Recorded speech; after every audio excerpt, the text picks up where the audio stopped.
So we've got so much work to do, but the question is, are we prepared to do that? And are we prepared to put the right people in the right places to get the job done? The retribution area is one that I've heard repeatedly is one that is overlooked because once the citizenry loses confidence, as you just articulated, in the body entrusted to protect them, then they take the things into their own hands. What do you think is being done by the police service to engender that level of confidence to start to reintroduce the populace to the fact that here is a place that you can come to address your grievances, to reinstill that confidence in the general citizenry? Well, the police service has been trying, and I know they've been doing some branding efforts, but when it comes to police legitimacy in this country, I don't think it is very high. I think, of course, public trust and public confidence is very low in the way the police um, deal with the population. I think once you have a very low detection rate, it speaks to a particular level of lack of accountability in the service and lack of transparency in the service. I think citizens always speak about the fact that when it comes to the use of police discretion in this country, it is not done with equity. I think the police has really got to look at itself and really understand its role when it comes to reducing crime, that it has got to really foster a different kind of relationship with the national community. But I think we've realized that there is a crisis in confidence when it comes to leadership of law enforcement in this country. And until we get the requisite levels of accountability and transparency in the way police do their job, particularly at the level of leadership, we're not going to see that level of confidence in the criminal justice system. And it's just not only the police, it is the actual legal system, the court system, where you have individuals on remand for extensive periods. We're seeing issues when it comes to prison reform. So I think we've also got to include their victims of crime, when you would know that there's been an extraordinary level of pain and trauma and despair because we have no real ways and interventions to really bring any sort of respite or relief to persons who've been victims in this country. So we've got so much work to do when it comes to criminal justice reform. But again, it has to really come with a national effort where, our policymakers and our leaders, our public leaders are understanding what needs to be done. The esteemed Renee Cummings, criminologist, is my guest this morning, and we are talking before we go on to which is a proposal coming out of the Catholic Archbishop. I'll get to that in a second. Just staying in this area, you mentioned twice, and I've heard you mention because, as you know, I have been following you for a very long time. This question of tools. We get a budget that says the majority of the money is going to national security. We assume it is going down into that area, so it may not be for the want of an infusion of money to get things done. There may be an understanding as to what the priorities are. Are you comfortable with what has been articulated to accompany this infusion of money into the police, into national security, that in fact they are looking at giving police the right tools, and if they are they being used effectively? Well, let's be honest. We have never had a business model in this country when it comes to reducing crime and criminality and violence. So taxpayers have really never got the best bang for our bucks. Because when you look at it, you have a very low detection rate, high homicide rate. These things impact on society where the quality of life in this country does not seem to be very high for a lot of people. I think our national security budget, it's usually big. But when you look at the last 15 or 20 years, the kinds of resources that have been invested in national security, and you look at the return on investment when it comes to safety, security, and quality of life in this country, you realize that we've been wasting a lot of money. And again, it comes to the level of leadership and an understanding of what are the problems when it comes to crime.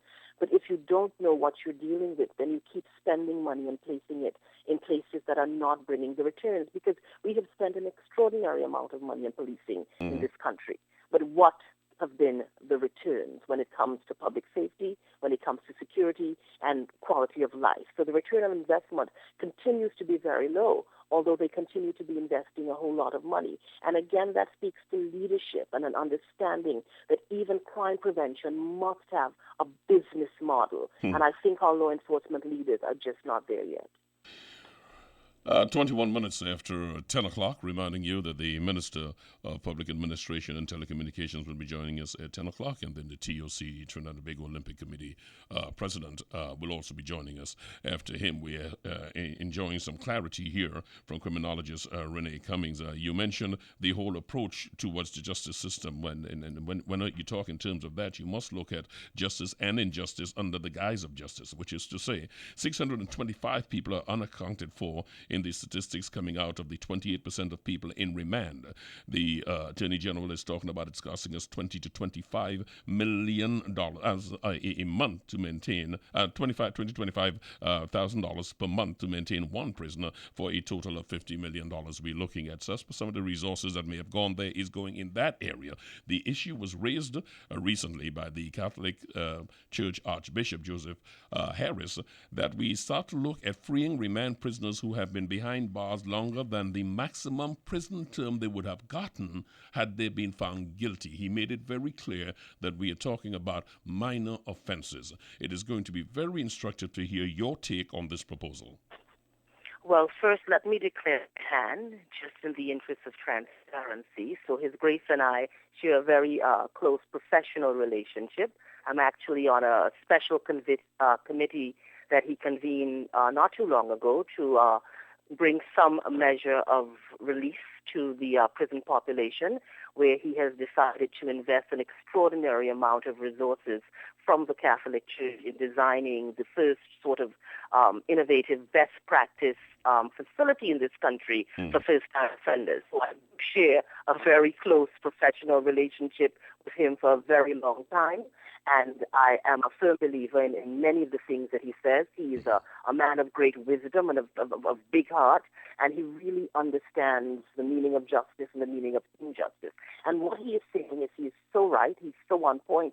It is so unfortunate that he has to say that, because we have a Chief Justice, and we have a criminal justice system, and we have an Attorney General, and we have a ministry that deals with all of that. And he's right. You cannot overuse pretrial detention. You can't overuse that. It really it's really a major indictment when you have individuals on remand in this country for over 5 years. I think there's one person they say that's on remand for over 14 years. And this is a conversation I had with Sir Dennis Bynum, the head of the Caribbean Criminal Court. And again, the CCJ has been working now really hard to bring some level of relief. So these are issues that have been in the public domain for a long time, and it really is an indictment on access to justice. Justice must be real-time. Justice has got to be on time. We know that justice must be severe. The rate of justice and the speed of justice in this country is really an injustice to citizens. You've got to understand whether or not a person is incarcerated, that person is a client of the criminal justice system. We know when it comes to case management in this country, the administration of justice, prison reform, it's really in a bad state. And to have someone on demand serving a time, that could be even longer than the sentence they're going to get, that is arbitrary, it's excessive, and it's really against your human rights. So I think His Grace is coming from a human rights perspective, and he's quite correct, because it is a waste of human life to have anyone on remand for a time longer than they're supposed to be there. And it really speaks to the kind of work that needs to be done when it comes to prison reform, judicial reform, and reform in general of the criminal justice system.